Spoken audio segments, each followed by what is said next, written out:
everyone, good morning. So, I'm gonna title this video, Society Norms Suck. I had something come up this morning during my meditation, and thoughts are allowed to arise. It's one of the things that you kind of allow in that space. I wanted to talk about what come up because I think it's really important for people to hear this. The first kind of getting to the point is, yes, I'm female, yes, I'm single, and no, I'm not lonely. The second being, meditation retreats are not about socializing for me. Whenever I have interactions with family, which is one of the reasons why I don't actually volunteer the information about meditation retreats unless I'm specifically asked about it, is because it almost always goes to the, well, you're never going to meet anyone going to a silent retreat. As if people think I'm going to a retreat and doing meditation to meet someone to marry or to get in a relationship with. That's not what meditation retreats for me are all about. I mean, some people might, if they're single, be looking for that. But if you're going to a silent meditation retreat looking to fall in love with someone, I would get your priorities straight. You probably aren't going to do that because most of the time you're going to be in silence. That being said, the retreats I do go to, there is potential to get to know people. However, I have so many friends that I consider family that the limited amount of time that I'm at the retreat center or at the place and actually talking to people, I feel like I'd never have enough time to talk with everyone that I want to. And that happened this last time. And I get that people are really weirded out by the silence and all of that because it's such against society norms. But it's that kind of environment that facilitates the kind of work that you do at a meditation retreat. And it's that I wish people would understand. I'm going there to work on myself. And actually, honestly, retreats kind of feel selfish in a way to those of us who have a daily meditation practice because we are doing it for ourselves. That being said, I'm doing it for everyone I come in contact with because by doing this work, I'm hoping that it does make me a little bit easier to interact with because one, I don't take what you say personally, and number two, I do what I want and I don't really care what others think. And there is some selfish reasons to going through this whole thing. And you'll kind of project out, oh yeah, I'm doing it to be a better person or I'm doing it for these reasons. But there is a lot of selfish reasons that you do it too. And for those people who are not into meditation and awakening, they don't get it. Our language makes it pretty much impossible to explain what I'm talking about. And if I do start to point a little too directly, it freaks people out. So if I do start and get to the point where I'm pointing too directly with people who are maybe not ready for it, it will freak you out because the mind and the ego want you to stay in the mind and think the ego has complete control of everything, and it doesn't. Now I want to get into the second part here. And I'm sorry to say, I don't know whether I'm going to release this publicly or not, but if I do, I'm going to be honest with you. I'm about to be quite blunt about this because I have no other way of putting this into words. I am happiest that I've ever been in my life right now. Number one, I'm doing things that I never thought I'd be able to do when I was sick with IIH and at the worst with my migraines. I never thought I'd get back to doing a job, let alone have the potential here of looking at a really fulfilling career. I thought that was out because I could barely move off the couch. Number two is because of the work that I do with my meditations and all of that, I'm in a really, really good place, both mentally and emotionally. That being said, there's rough things that can happen when I'm interacting with family who personally, I don't know how else to word this, but it really honestly feels like there's some type of insecurity or something that I'm single, so I must be lonely and not happy, or because I'm female, oh, you need to be in a relationship now. You're almost 30. Why is that such a pressure on women? I get that, women having options is quite a new thing. Like, usually women didn't go to school, kind of broken old traditions there already, being that I have a degree. Typically, you're not seeing women really work much. You're definitely not seeing women single for a long period of time. I would love to find someone and get married. That is something I want to have happen. I definitely do want to have kids, just not right now. And to be honest with you, this is a bit of a sore point for me at times, because I do have times where I'd love to be able to have that intimate relationship with another being. However, everything that I enjoy doesn't really facilitate meeting other people. So, what do I mean by that?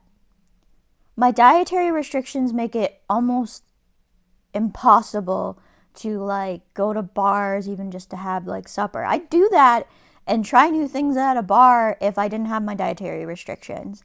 The same thing applies to alcohol, which, to be honest with you guys, I don't like the way alcohol makes me feel. Even if I could drink, I don't like that feeling. There's a lot of similarities of the way you feel when you're intoxicated with alcohol that you have when you have migraines. I do not like the feeling of being dizzy and sick to my stomach. I don't enjoy that kind of thing. I also don't like bars because they're generally noisy. Because of this, not really sure how to meet someone because of the things that I enjoy don't really line up, it is a little bit of a sore topic.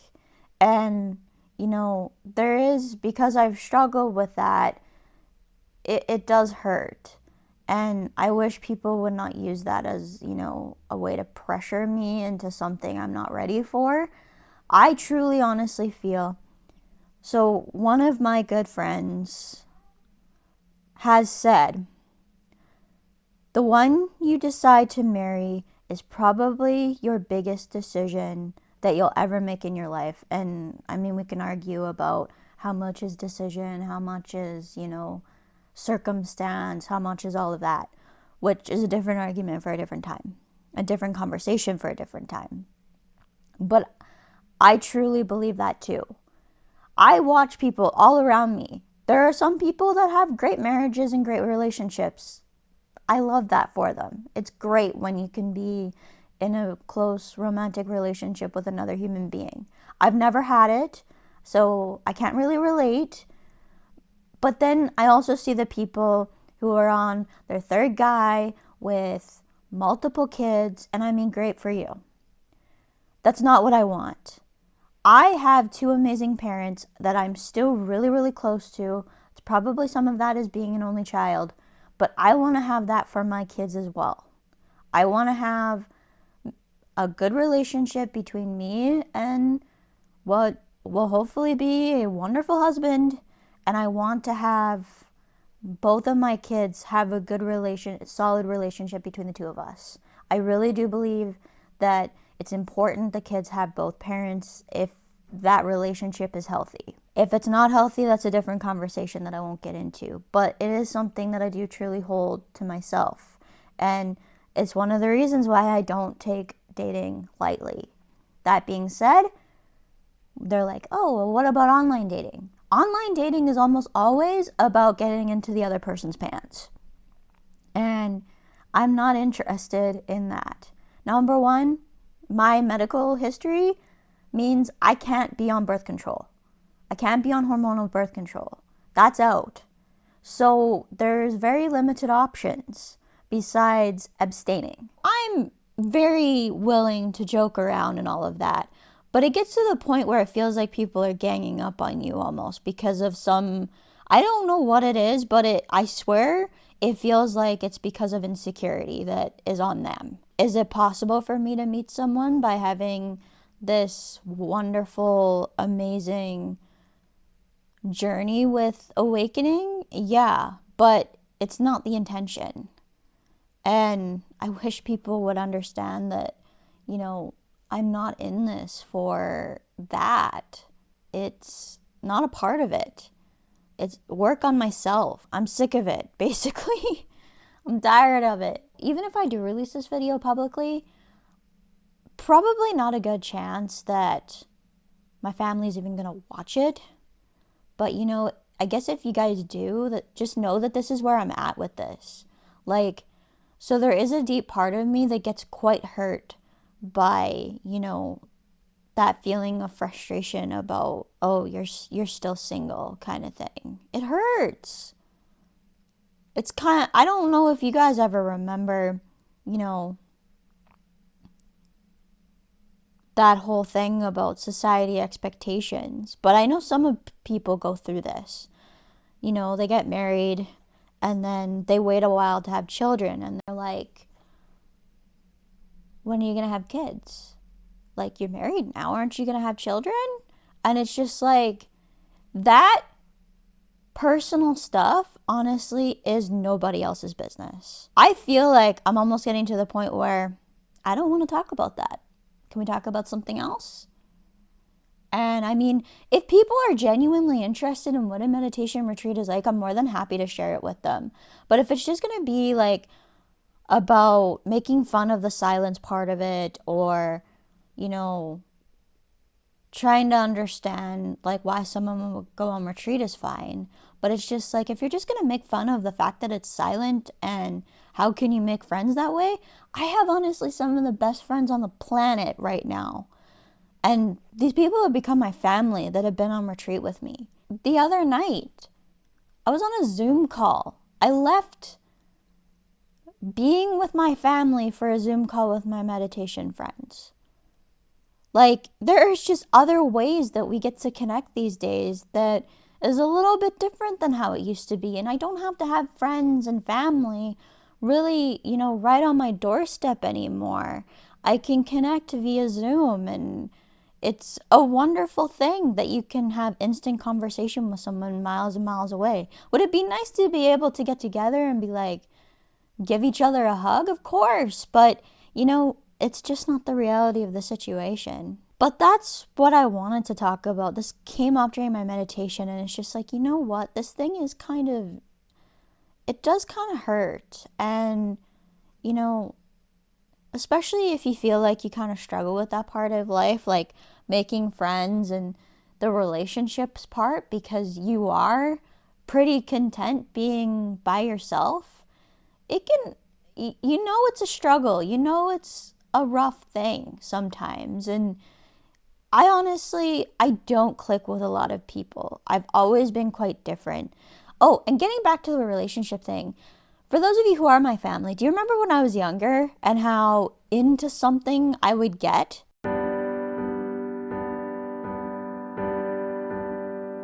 That's almost guaranteed to, I could see that happening with a relationship too. So for me to not be serious about just a platonic relationship with someone is honestly because I don't want to have my heart broken, honestly. Like, you put so much energy into something like that just to go through that really, really deep heartbreak of giving everything to a relationship and then having it end. You know, that might be a fear of mine. I definitely feel like it could be. And this is another thing about this meditation stuff. The McMindfulness aspect, people will like, you know, oh, it'll improve your ability to deal with stress and all that, which it does. But when you get into this deeper realization stuff and this deeper work inwardly, you get faced with things about yourself that sometimes you would like to be able to sweep under the rug and say, I'm not like that, that's not me. However, that's one of the things that does happen with this, is that you do end up seeing your deepest, darkest demons. And it is not a pleasant time at times. This has been some of the most difficult couple of years of my life. I just don't talk about it. There's no point. I promise you that when the time is right, that I will likely date. If that never happens, you just need to accept that. So going into the next couple of years, I have other things that I want to do. And that's another really good reason why I'm going back to school is because of the timing of it. Not being tied down in a relationship, having no kids, feeling quite good most days, and this is an amazing opportunity. So why the heck would you guys want me to be in a relationship? Wouldn't that be distracting? Like, I don't understand. Anyways, that's where I'm going to leave this for today. I feel like I've kind of gotten everything out that I want to say. I'm sure there's more. I hope this wasn't too blunt if I do decide to release it publicly, but sometimes I think people just need to hear how it needs to be heard. I get so frustrated sometimes with this because it's something that I really do want. It's just, I don't want it right now. The important thing is that I'm happy. I don't really care about what you think. I'm happy, and that's all that matters. So anyways, if you guys are interested in following along with my journey with becoming a pharmacy technician, if you're interested in learning more about meditation awakening and my life with migraines, feel free to subscribe, like the video, leave a comment about some of the things that frustrate you about society and how much society sucks, especially for women sometimes. I swear to God that this is like a specifically women thing. All of the single men that I know, they get pressured to, have friendships. But I tell you, there's not this thing about needing them to be in a relationship, or it doesn't feel like they get as much pressure about, oh, you need to be in a relationship to be happy kind of thing. That's so stupid. Society norms suck. Anyways, I'm out. Bye, everyone.